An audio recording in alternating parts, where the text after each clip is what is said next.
Comment guérir de son attachement évitant? Alors aujourd'hui je vais parler d'un sujet qui est tellement peu abordé parce qu'en fait on voit beaucoup de contenu pour être moins anxieux, pour comprendre les évitants, pour être plus sécure, et c'est souvent les gens insécures, anxieux qui font le travail pour devenir plus sécure, mais il y a très peu de contenu en fait pour les personnes évitantes, et moi pour tout vous avouer j'ai des côtés évitants que j'arrivais pas à identifier vraiment. Enfin, j'étais pas sûre parce que j'ai une prédominance, je pense que ça se dit, anxieuse.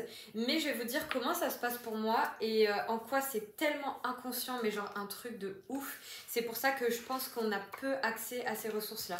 Donc en fait, si vous avez une tendance évitante, peut-être que même vous dites ouais, je suis pas concernée et tout. Alors qu'en vrai, vous fuyez l'engagement, vous avez peur qu'il y ait trop d'attentes sur vous. Quand on vous parle de besoins, que l'autre a des besoins, qu'il faut le rassurer, vous vous sentez étouffé. Voilà, ok. Donc on va en parler. Donc je vais vous donner un exemple. On va dire que ça c'est moi ou vous qui avez un petit côté évitant, ok. Pourquoi vous avez ça? Parce que vous avez intégré en fait que le lien avec l'autre et le fait d'être attaché, d'aimer quelqu'un, donc un parent ou vos deux parents, peu importe, vous génère du rejet, de l'insécurité. Peut-être qu'on peut abuser de vous, abuser de votre confiance, abuser de vous, que ça soit physiquement, psychologiquement, essayer de vous contrôler. Enfin bref, en gros, vous vous êtes senti vraiment envahi par un parent, envahi par les attentes de l'autre, où vous avez vu vos besoins être pas comblés en fait. Enfin, il y a plein de raisons différentes, mais je vais vous dire comment moi je le ressens par rapport à mon vécu.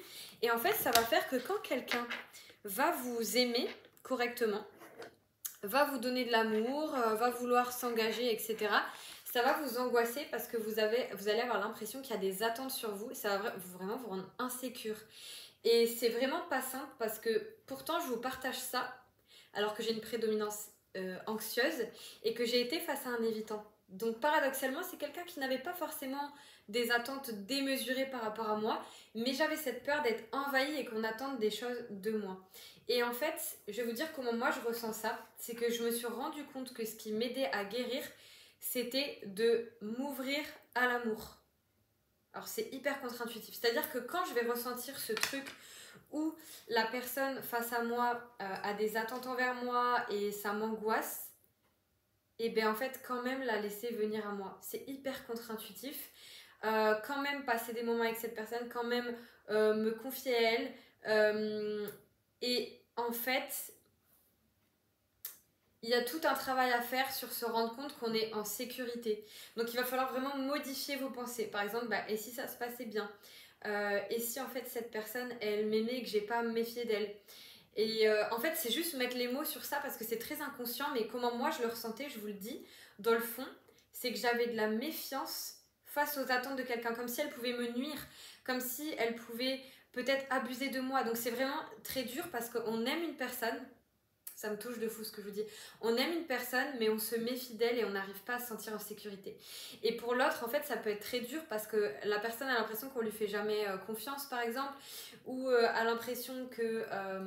Enfin, ça va faire écho à ses propres blessures en plus, donc c'est très complexe. Et donc, ça demande un travail ensemble. Mais du coup, c'est comme aller à l'encontre de sa pensée et ne pas s'habituer à justement attendre que l'autre nous rassure. Parce que sinon, ça va créer un cercle de l'autre te rassure. Et donc tu vas toujours t'exprimer pour que l'autre te rassure. Et en fait, vous allez être dans un cercle vicieux horrible. Je sais pas si ça va te parler ce que je veux dire, mais moi, c'est vraiment ça qui m'a aidée, c'est oser recevoir l'amour, m'autoriser à recevoir l'amour. Et quand je suis en état d'insécurité, vraiment me rendre compte de ce que je suis en train de me dire. Me rendre compte que je suis en sécurité. Me confier à l'autre. Donc ça va quand même prendre du temps de créer un lien de confiance. Et il faut aussi accepter que tu as le droit d'avoir envie de prendre ce temps-là. Et si tu es face à quelqu'un par contre qui est très insécure, peut-être que la personne va aussi trop t'étouffer trop vite. Et donc ça serait totalement normal que tu aies des tendances fuyantes ou évitantes. Parce qu'en fait tu vas être là, c'est bizarre tu vois, genre c'est bizarre. Sauf qu'une personne qui est vraiment, vraiment évitante, limite le strict minimum qu'on lui demande, ça va être trop pour elle. Parce qu'elle n'a pas eu cette habitude. Et moi je pense même que plus profondément, il y a aussi un truc de... Comment expliquer ça? Je vais vous le dire comment moi je le ressens. Il y a quelque chose comme je ne peux pas m'autoriser à être aimée, je ne suis pas aimée. Et là en fait quand la personne m'aime, ça me renvoie quelque chose d'hyper douloureux.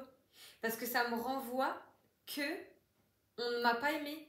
En fait, ça vient nous secouer énormément. J'avais vu une vidéo de Maureen, je vous conseille vraiment son compte, si vous tapez Maureen, vous allez la trouver Maureen, qui a un compte avec son chéri. Elle disait un truc qui m'a tellement touchée, où en fait, dès que son mec il essayait de l'aimer et qu'elle elle le rejetait, ça la renvoyait au fait qu'elle n'avait pas été aimée, qu'elle n'avait pas reçu l'amour normal de parents. Mais c'est tellement inconscient, les gens, mais tellement inconscient, mais ça vient toucher à des choses tellement profondes, et donc il y a vraiment un truc de oser se dire ah mais en fait je peux être aimée comme je suis, parce que c'est ça que ça vient toucher, c'est ça que ça vient toucher, et ça fait mal parce qu'on se rend compte que en fait profondément on ne se croit pas capable d'être aimé comme on est, mais ça peut être aussi chez l'anxieux, hein, je vous le dis. Et donc on va rejeter cet amour parce que profondément on n'arrive pas à le recevoir, et même on va peut-être même être dégoûté d'être aimé pour qui on est. Limite, quelqu'un qui nous aime, ça va nous dégoûter. On va être là, ah, genre il veut trop de moi, ah. Mais en fait, pourquoi ça va te dégoûter? Parce que toi-même, tu crois que tu peux pas recevoir l'amour. Mais c'est tellement inconscient. Mais juste de mettre les mots dessus, ben, je trouve que ça fait déjà du bien. Et d'en avoir conscience, de dire, ok, j'ai peut-être une difficulté vraiment à recevoir l'amour. Et donc, j'ai quelque chose à faire quant au fait de le recevoir.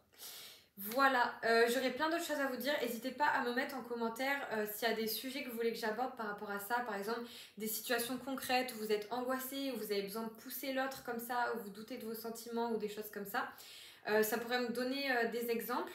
Mais globalement, il va falloir apprendre à conscientiser vos émotions, voir ce que vous ressentez, apprendre à définir vos besoins parce que parfois vous les savez même pas, donc en fait vous pouvez pas parler à l'autre, vous pouvez pas lui dire parce que vous-même vous comprenez pas, vous-même vous ne savez même pas ce que vous ressentez. Donc il y a tout un travail à faire là-dessus, et sur éviter de vous couper de vos émotions en fait, et de plutôt être disponible déjà à vous-même pour pouvoir être disponible pour l'autre. Voilà, j'espère que ça vous aura parlé, et ça m'a touché cette vidéo. Dites-moi si ça vous touche aussi, et on se retrouve en commentaire et dans une prochaine vidéo.